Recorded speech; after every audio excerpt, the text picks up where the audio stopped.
Overlord Mask for the Dead, chương 2, Hiền Vương Xâm Lâm. Phần 4, Hiền Vương của Đại Xâm Lâm Top.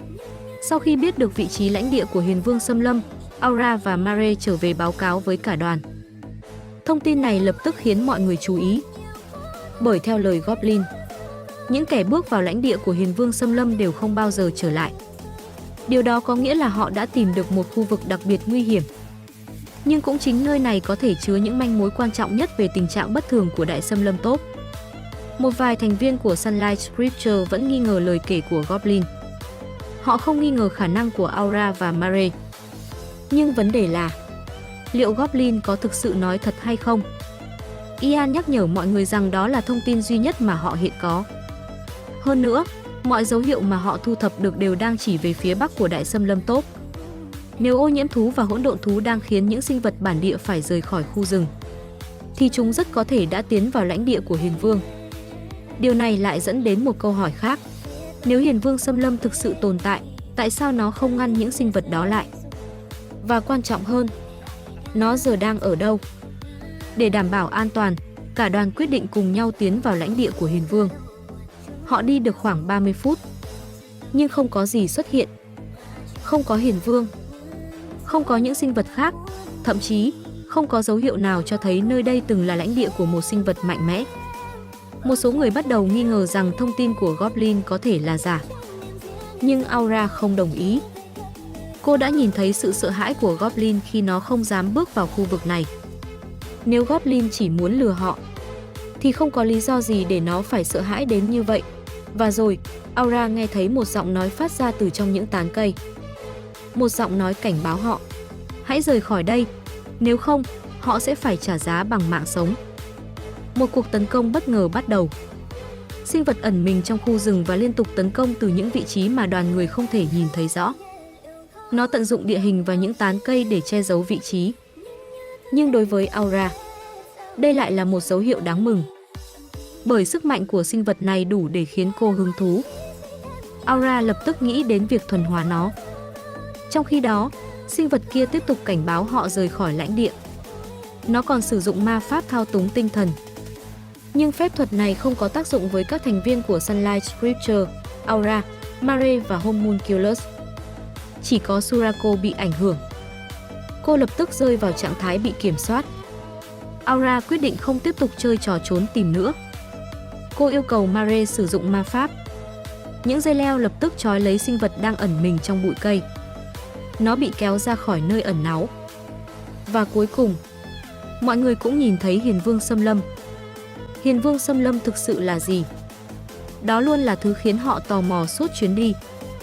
Con ma thú mạnh mẽ thống trị phía nam Đại Xâm Lâm Top. Con quái vật với bộ lông bạc và chiếc đuôi như một con rắn, cùng khả năng sử dụng ma thuật mạnh mẽ. Nhưng thứ xuất hiện trước mắt họ hoàn toàn khác với những gì họ tưởng tượng.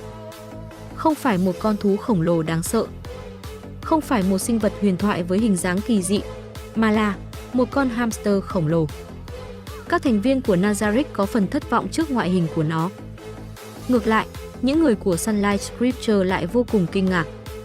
Đối với họ, sinh vật trước mặt hoàn toàn xứng đáng với danh hiệu Hiền Vương Xâm Lâm. Còn Aura, dù ngoại hình của Hiền Vương không giống những gì cô tưởng tượng, nhưng ít nhất nó đủ mạnh để khiến cô hài lòng. Và với một Beastamer như Aura, đó chính là điều quan trọng nhất. Aura muốn thuần hóa Hiền Vương. Cô tiến đến trước con hamster khổng lồ và tuyên bố ý định thuần hóa nó. Nếu Hiền Vương chịu cúi đầu phục tùng, Aura sẽ tha mạng cho nó. Nhưng Hiền Vương không chấp nhận. Nó không có ý định đầu hàng mà không chiến đấu. Và Aura hoàn toàn sẵn lòng đáp lại lời thách thức đó. Trận chiến giữa Aura và Hiền Vương bắt đầu. Nhưng sự chênh lệch sức mạnh nhanh chóng trở nên rõ ràng. Hiền Vương không thể chống lại Aura. Cuối cùng, nó bị đánh bại. Aura đưa cho nó một lựa chọn. Hoặc trở thành thú cưng của cô, hoặc bị lột da. Đứng trước hai lựa chọn đó, Hiền Vương của Đại Xâm Lâm Top cuối cùng cũng phải khuất phục. Surako lúc này cũng đã thoát khỏi ảnh hưởng của ma pháp. Cô xấu hổ khi biết mình đã bị đối phương thao túng tinh thần. Nhưng nhân vật chính trấn an Surako rằng cô vẫn đã bảo vệ được mọi người. Hiền Vương cũng xin lỗi vì đã sử dụng ma pháp lên cô.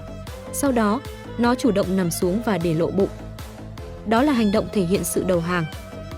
Aura đã chính thức thuần hóa được Hiền Vương xâm lâm. Sau khi Hiền Vương chịu hợp tác, đoàn người bắt đầu hỏi nó về những chuyện bất thường xảy ra trong khu rừng. Hiền Vương kể rằng, một thời gian trước, khi đang đi săn, nó đã chứng kiến một hiện tượng kỳ lạ ở phía bắc lãnh địa. Một làn sương đen bắt đầu lan ra. Những sinh vật tiếp xúc với làn sương ấy dần trở nên hung bạo và mất đi lý trí. Hiền Vương đã phải tránh xa những sinh vật bị ảnh hưởng. Nhưng tình hình không dừng lại ở đó. Sau đó, những sinh vật còn kỳ lạ hơn bắt đầu xuất hiện từ phía bắc. Hiền Vương từng đối đầu với một trong số chúng. Nhưng kết quả là nó bị đánh bại hoàn toàn. Không còn lựa chọn nào khác. Hiền Vương phải bỏ chạy về lãnh địa của mình để giữ mạng. Kể từ đó, nó chỉ trốn ở một góc yên tĩnh trong lãnh địa. Những lời kể của Hiền Vương đã giúp đoàn người ghép lại các manh mối. Làn sương đen mà Hiền Vương nhìn thấy chính là miasma, chương khí phát ra từ một Krex. Còn những sinh vật kỳ lạ xuất hiện từ phía bắc chính là những hỗn độn thú. Điều này cũng giải thích được tại sao những sinh vật bản địa liên tục chạy về phía nam. Chúng đang chạy trốn khỏi những hỗn độn thú xuất hiện từ khu vực phía bắc. Nhưng khi Hiền Vương cũng phải trốn vào lãnh địa của mình, những sinh vật khác không còn nơi nào để chạy. Và cuối cùng, chúng tràn ra khỏi khu rừng. Một trong những nơi đầu tiên phải hứng chịu hậu quả chính là làng Carne. Giờ đây, đoàn điều tra đã có được thông tin mà họ cần. Krex nằm ở phía bắc. Và đó rất có thể là nguồn gốc của chướng khí và hỗn độn thú đang làm cả đại xâm lâm tốt hỗn loạn. Nhóm quyết định lập tức tiến về phía bắc. Hiền Vương vô cùng kinh ngạc. Nó không hiểu tại sao những con người này lại muốn tiến thẳng vào nơi mà ngay cả nó cũng phải chạy trốn. Đối với Hiền Vương, đó chẳng khác nào tự tìm đến cái chết. Nhưng đoàn người giải thích rằng họ không thể bỏ cuộc. Mục tiêu của họ là tìm hiểu càng nhiều càng tốt, để ngăn những thảm họa tương tự xảy ra trong tương lai. Hiền Vương cảm thấy thương hại cho những kẻ đang chuẩn bị bước vào vùng đất nguy hiểm đó. Nhưng rồi, Aura đưa ra một đề nghị. Aura quyết định sử dụng chính thú cưng mới của mình. Hiền Vương xâm lâm sẽ dẫn đường cho họ. Con hamster khổng lồ vốn chỉ muốn sống yên ổn trong lãnh địa của mình, giờ đây lại phải trở thành người dẫn đường cho một nhóm đang chuẩn bị tiến vào khu vực nguy hiểm nhất của đại xâm lâm top. Và với thông tin mà Hiền Vương vừa cung cấp, mục tiêu tiếp theo của họ đã rõ ràng. Phía bắc của khu rừng, nơi mà một Krex có thể đang tồn tại. Sau khi tiến vào lãnh địa được cho là bất khả xâm phạm, đoàn điều tra cuối cùng cũng gặp được Hiền Vương xâm lâm. Nhưng vị vua huyền thoại của khu rừng thực ra lại là một con hamster khổng lồ. Sau khi bị Aura đánh bại và thuần hóa, Hiền Vương đã cung cấp thông tin quan trọng nhất từ đầu cuộc điều tra. Một làn chướng khí đã xuất hiện ở phía bắc. Những sinh vật tiếp xúc với nó trở nên hung bạo. Sau đó, những hỗn độn thú bắt đầu xuất hiện từ khu vực này. Và chính chúng đã khiến các sinh vật bản địa phải tháo chạy về phía nam, cuối cùng dẫn đến tình trạng hỗn loạn tại làng Carle. Giờ đây, đoàn điều tra đã xác định được mục tiêu của mình. Một Krex ở phía bắc đại xâm lâm top. Nhưng tìm ra nơi Krex xuất hiện mới chỉ là bước đầu, bởi khi cả nhóm quyết định tiến về phía bắc, họ sẽ sớm phải đối mặt với một vấn đề còn lớn hơn, làm thế nào để đưa những người dân làng Carne thoát khỏi cuộc hỗn loạn đang ngày càng lan rộng. Hãy cùng chờ đón diễn biến tiếp theo ở video sau. Cảm ơn các bạn đã xem. Hẹn gặp lại các bạn. Mas for the dead.